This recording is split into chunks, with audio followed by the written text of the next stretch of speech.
Hey everybody, it's Chad from 6 Blog. So tonight, I'm kind of getting some of my gear and stuff ready. This weekend, my son and I is going to be joining up with my buddy Benny Braden. He's also known as Plug It In on the AT. I've shared some of his stuff on my blog's Facebook page. I've mentioned him a lot of times on a lot of my write-ups and stuff on the last several hikes I've been on. If you don't keep up with him, I definitely suggest you go and check out his stuff. You can find him both on Facebook and on Instagram. Right now he's doing the 900 miles in the Smoky Mountains. He's trying to finish that up pretty quick, so I definitely suggest you go and check out his stuff. He takes some really cool photographs, and he's just a really good guy. I'm really excited to be able to be spending some more time with him on the trail. But anyway, like I said, we're going to be joining up with him for a hike this weekend in the Smokies. Not going to be super long or anything. Should be about 25 miles or so when it's said and done. But anyway, I'm getting my stuff together, and I decided I wanted to do a video packing my backpack up.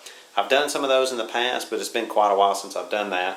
But really what I want to focus on is this time I'm going to be packing up my new Barricade Weekender backpack. And the reason I wanted to kind of point that out was because this is new for me. This is the first time I've used this. I've used a Bear Vault 450 on a hike before, but this is the first time I've used a Weekender. It's quite a bit bigger than the Bear Vault 450. It's more about the size of the Bear Vault 500. But anyway, I'm not going to get into all the specs and stuff. But I just kind of wanted to go over what I'm going to be carrying with me and show you how I put it in my backpack. Just kind of going over some of that. As far as the trip itself, like I said, it will be in the Smokies. Unfortunately, last weekend, I think they got a ton of snow, or not a ton, but they got some snow. This weekend, we're looking at temperatures in the high 60s, or mid 60s anyway, as far as highs, and then hopefully at least in the 40s at night. It's going to be raining, thunderstorms, stuff like that, so it's going to be kind of a wet, warm trip. So I just want to kind of show you what I'm bringing. What I'm going to do is I'm going to point everything out, and then I'm going to put my camera on the tripod over there and just kind of go through you quickly. Putting everything up. So to start out with, of course I'm using my Z-Packs Arc Blast. This is the 2013 model. I've had it for a while, so this is not the same blast that they sell now. It's a 60-liter pack. But that's what everything's going to be going in. Also, just so you know, even with the Bear canister, my total pack weight that I'm looking at is 11.45 pounds. That's not too bad considering that Bear canister is actually 2 pounds just on its own. I don't know what Lucy's doing down there. Anyway, so to start out with, as far as my sleeping gear, I'm carrying my large Neo Air X Lite, and I'm going to be using that as my sleeping pad. For my sleeping bag, it's actually going to be an Enlightened Equipment. This is a Prodigy quilt inside here. And the reason I'm using a stuff sack or a dry bag, I don't typically do that, but the reason I am is because I'm trying to compress everything so I have plenty of room for my Barricade. Also, just so you know, this is kind of my first shakedown trip for a JMT hike that I'm planning to do in 2018. And that's why I'm really focusing on the Weekender here. I want to see how everything kind of works out with that, how it rides in my pack. But anyway, like I said, the Neo Air. And then this is a 35-degree Prodigy quilt, synthetic insulation, uses 4 ounces per square yard, ClimaShield Apex for its insulation, and like I said, I do have it in a Z-Packs dry bag. Of course, I have my trusty Goose Feet Gear down pillow case, and the Exped ultralight air pillow is inside it. That is the large size for record. As far as sleeping gear, I am bringing sleeping gear for this. I don't typically do it for temperatures like this, but it's going to be raining. And I'm planning on being wet by the time I get to camp, so I want to have some dry clothes to put on. I just have an extra pair of Smart Wool socks.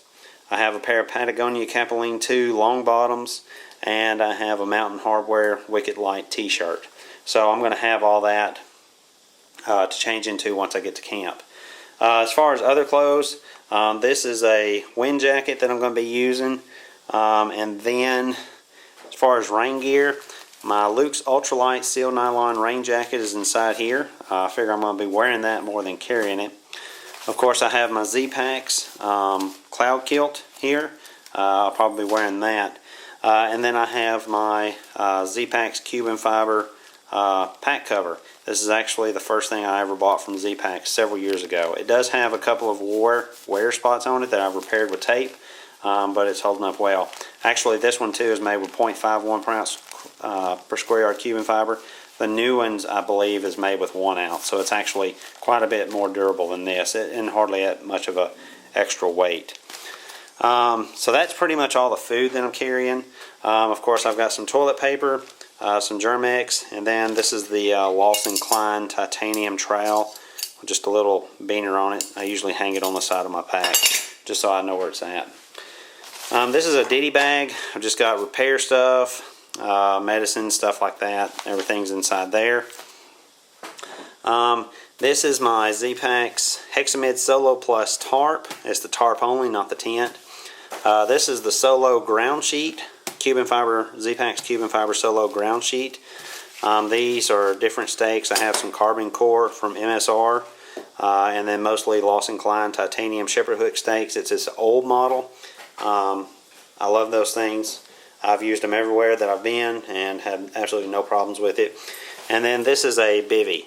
Just so you know, the bivy and the wind jacket are actually prototypes, so I'm not going to be speaking much about those. I have my cook kit, which is a 0.9 liter Evernew cook pot. I'm using the Soto Windmaster stove. This is the first trip that I've used it on. I've actually went through about 3 canisters of fuel here at home just trying it out though. Really enjoying that stove. But like I said, it's the Evernew 0.9 liter pot, the Soto Windmaster stove, and I have just a titanium foil lid that I made for it. Of course, my Zebralight H51 headlamp and my do-it-yourself headband. That's going to be coming with me. This is an Anker 6200 milliamp per hour battery charger. I'll be carrying that with me to recharge my phone. I'm going to be doing all my video on my phone, video and pictures and stuff on my phone. And then just a little short cable to charge the phone with. And what's nice, if it'll focus here, what's nice about this cord is that it has a lightning cable there on the end. If I can do it with one hand, I probably can't. Anyway, that comes apart, and that's a micro USB cable inside there. And that micro USB cable will charge, I can't get this to focus to nothing. It'll charge the charger up. So that's good to have while I'm on the trail. And then last but not least, I have my my Sawyer Mini water filter, 2 liter Sawyer squeeze bag, cut down smart water cup to scoop water with, and my Mountain Laurel Designs 475 milliliter cup with my Hiker Trash koozie and Snow Peak hot lips. So that's everything that I'm going to be carrying with me. I think one other thing I don't have out here is a my Thermarest Z-Lite sit pad. I'll be carrying that with me since it's going to be so wet and stuff. I'm going to carry that to use as a sit pad rather than just sit on my butt on the wet ground or the wet log. So I'm going to set this camera up and kind of go through things and show you how I do packing it up. So hang on. Okay, so one thing I didn't mention that I do have, I always carry a pack liner inside my backpack. This backpack is made out of Cuben fiber, which is waterproof material. All the seams are actually taped, and it has a roll top closure. Just because of those facts, this backpack is actually very water resistant. Almost can say waterproof. However, I prefer to carry a little extra protection just to make sure that when I arrive at camp, the items that I want to be dry are going to be dry. So I always use a pack liner. This is an old White Trail pack liner I've had for a while. It's held up quite well. You can see it's nothing special. It's like a Nilo fume bag or something like that. But I always carry this. Always used it. It only weighs an ounce for the bag. But it's actually pretty tough. So I always use that. That's the first thing I put. It's in my backpack. And then when I get started backpacking, or when I get started packing, I always fold my sleeping pads up. I do that just because I don't like having to roll them up and roll them into thirds and then roll them up again. I'd rather just fold them up and have them good to go. So I always just pack that down in there.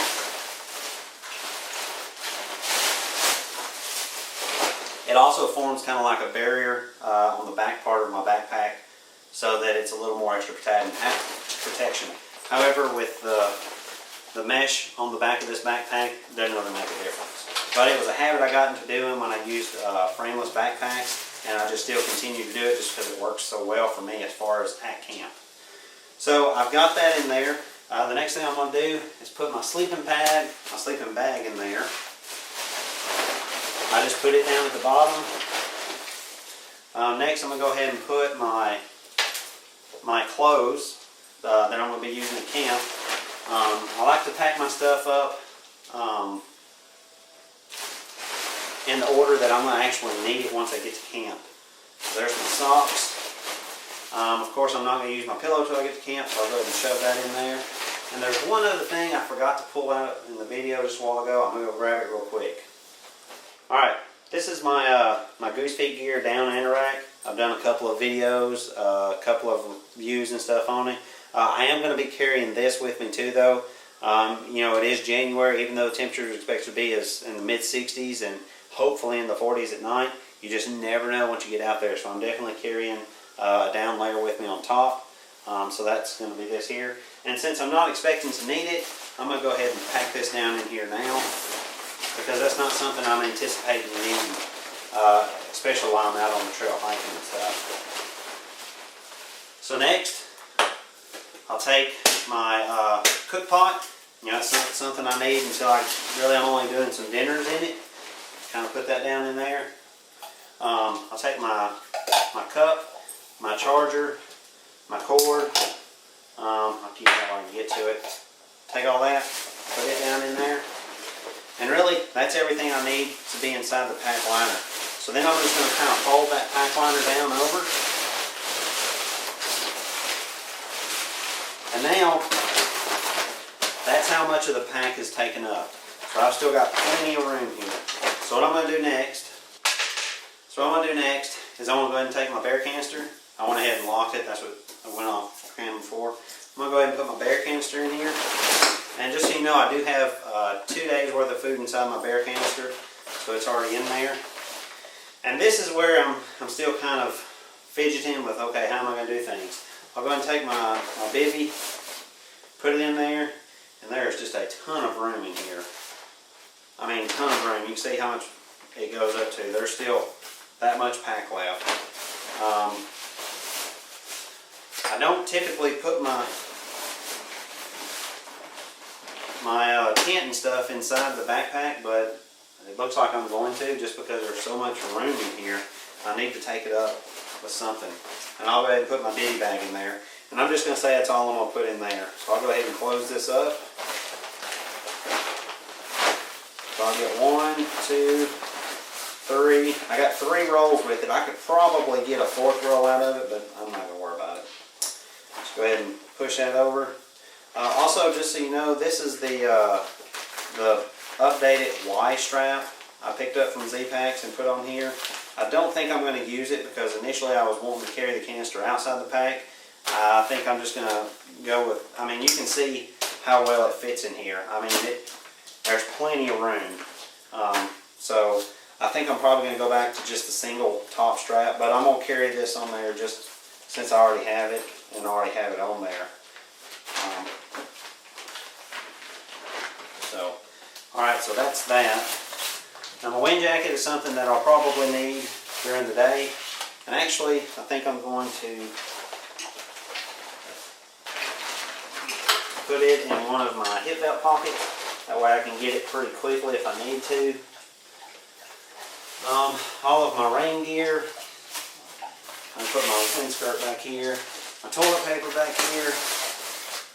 Now I said I usually hang that on the outside, but I don't think I'm going to. Just put it in there. My tent stakes, go ahead and put it in there. My water filter. I usually roll that up, stick it in my smart water bottle, and put it, I'll put it on this side. Go ahead and put my rain jacket over here where it's easy to get to. And the stuff, so that's my rain jacket and my pack cover. It's both here where I can get to it. And then my zebra light. Shove that in there. And that's it. That's packed up all together with all of my food and my water bottles. Once I put those in here, it's going to be about 17 and a half pounds total. So that's not bad at all. I've got to say I'm really excited at how well this pack just swallows that barricade up. The weekender size, like I said, it's 9 inches in diameter, 10 and a half inches tall. I didn't get a custom cut one. I just went with a regular weekender. Just so you know, like I say, I have 2 days of food in here. My son's coming with me. I took his 2 days worth of food and put it in here with mine, just kind of putting it in there. I didn't really cram it or try to make it fit. It was about halfway full. I have no concern with being able to fit at least 7 days worth of food in here based on my needs. So I'm really excited about that. So anyway, like I said, I just wanted to kind of do a video, show that off, show you how I kind of do things. This is generally the way I pack all the time. Like I say, the tent, my tarp and stuff, I usually have outside the pack, just so I can get to it pretty fast without opening the pack. That may change on this trip. This is kind of a new experimental thing since I have the bear can, so I want to see how it goes. Of course, I'll do a little bit of video while I'm on the trail. Other than that, I appreciate you watching. If you have any comments or questions, just post them at the bottom of this video, and I'll get back with you. Thanks for watching. See ya.